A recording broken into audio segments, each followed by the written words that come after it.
Hello and welcome. Today we are going to show you how to fit one of our interior strip lights with the touch on-off switch.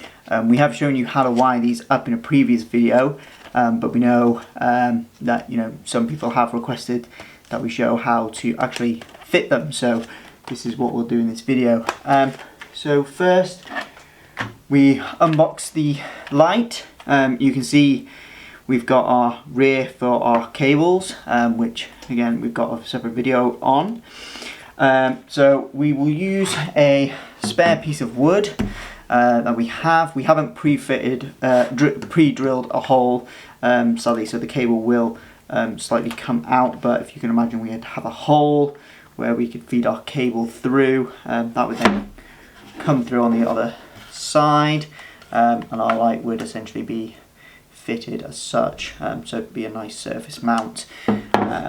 So to actually be able to access the screw holes which are on either end of the light, there are two tiny holes at the back of the unit, which you can see here, and if we just take a tiny screwdriver, we can actually pop the screw hole covers off.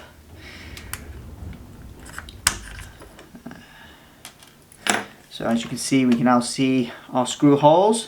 Screws do come with the unit, so they'll be in a small bag,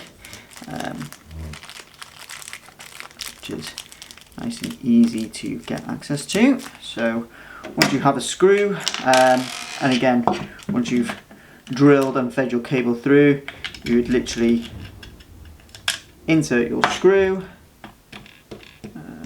We'll just screw this in lightly for the purpose of this video.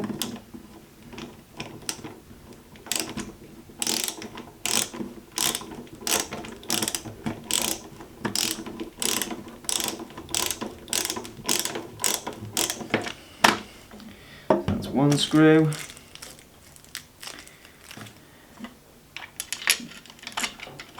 And then we'll screw in our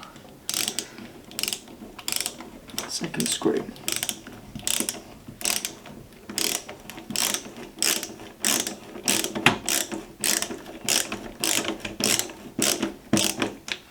So there we are. Now they're screwed in, we can put our end screw caps back on,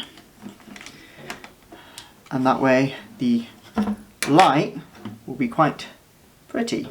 Again, these cables would be fed through the shelf or roof panel in your case, so you wouldn't see those.